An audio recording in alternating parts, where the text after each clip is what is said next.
మరిన్ని రాష్ట్ర వార్తలు వేగంగా సంక్షిప్తంగా చూద్దాం. కరీంనగర్ జిల్లా సైదాపూర్ మండలం వెంకటేశ్వరపల్లిలో 1,56,00,000తో నిర్మించనున్న వ్యవసాయ మార్కెట్ కమిటీ భవనానికి మంత్రి పొన్నం ప్రభాకర్ శంకుస్థాపన చేశారు. వరి ధాన్యం నిల్వ కేంద్రం భవన నిర్మాణ పనులను ఆయన ప్రారంభించారు. సైదాపూర్లోని సమ్మక్కగుట్ట వద్ద వన మహోత్సవం కార్యక్రమంలో పాల్గొన్నారు. ప్రజలందరూ మొక్కలు నాటి జలసిరి కార్యక్రమాన్ని విజయవంతం చేయాలని కోరారు.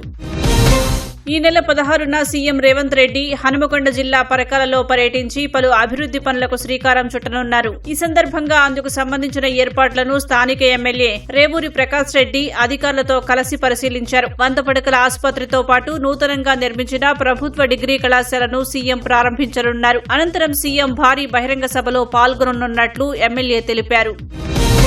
మహిళలకు పంచాల్సిన ఇందిరమ్మ చీరలను పంపిణీ చేయకుండా కంటోన్మెంట్ వర్క్షాప్ లో ఉంచి ప్రజాధనాన్ని వృధా చేస్తున్నారని బీఆర్ఎస్ నాయకులు ఆగ్రహం వ్యక్తం చేశారు. 2025 నవంబర్లో 1,00,00,000 ఇందిరమ్మ చీరలు పంపిణీ చేస్తామని ప్రకటించిన కాంగ్రెస్ పంపిణీ చేయకుండా 10 నెలల నుంచి వర్క్షాప్ లో ఎందుకు పెట్టారని క్రిషాంక్ మండిపడ్డారు. వెంటనే మహిళలకు చీరలను పంపిణీ చేయాలని ప్రభుత్వాన్ని డిమాండ్ చేశారు.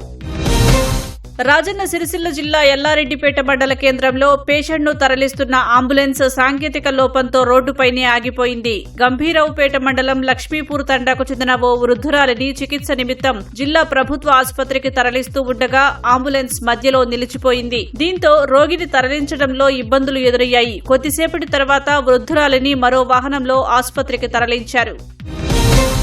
సంగారెడ్డి జిల్లా సదాశివపేట మండలం వెల్టూరు శివారులో మహిళపై పెప్పర్ స్ప్రేతో దాడి చేసి బంగారం దొంగిలించిన కేసును పోలీసులు ఛేదించారు. సదాశివపేటలో ఇంటి దగ్గర దించుతామని మహిళను బైక్ ఎక్కించుకుని మధ్యలో స్ప్రే కొట్టి బంగారం అపహరించినట్లు పోలీసులు పేర్కొన్నారు. నిందితులు మునిపల్లి మండలం గోపులారం గ్రామానికి చెందిన కొత్తగొళ్ల బాబు, కవితగా పోలీసులు తెలిపారు.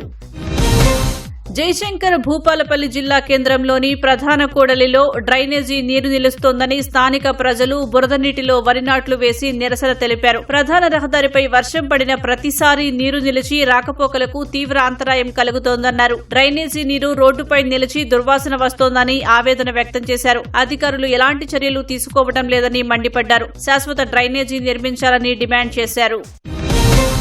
ఎంఆర్పీకి కాకుండా అధిక ధరకు యూరియా విక్రయిస్తున్న షాపు యజమానులపై చర్యలు తీసుకోవాలని నిర్మల్ జిల్లాలోని ఝరీ గ్రామ రైతులు డిమాండ్ చేశారు. గ్రామానికి చెందిన ఓ రైతు ఆన్లైన్లో యూరియా బుక్ చేసుకోగా యూరియా సంచులు తీసుకోవాల్సిన ఫార్మర్ ఏజెన్సీ ఉమామహేశ్వరి ఫెర్టిలైజర్ బస్తాలకు అదనంగా నగదు తీసుకున్నారని రైతులు తెలిపారు. దీనిపై అధికారులకు ఫిర్యాదు చేయగా షోకాజ్ నోటీసు ఇస్తామని చెప్పినట్టు తెలిపారు. మెదక్ జిల్లా మనోహరాబాద్ మండలం దండుపల్లి వద్ద ఘోర రోడ్డు ప్రమాదం జరిగింది. యాక్టివా స్కూటీ డీసీఎం ఢీకొని 2 యువకులు అక్కడికక్కడే మృతి చెందారు. మృతులు బీహార్కు చెందిన వారిగా గుర్తించారు. మృతదేహాలను పోస్టుమార్టం నిమిత్తం ఆసుపత్రికి తరలించారు.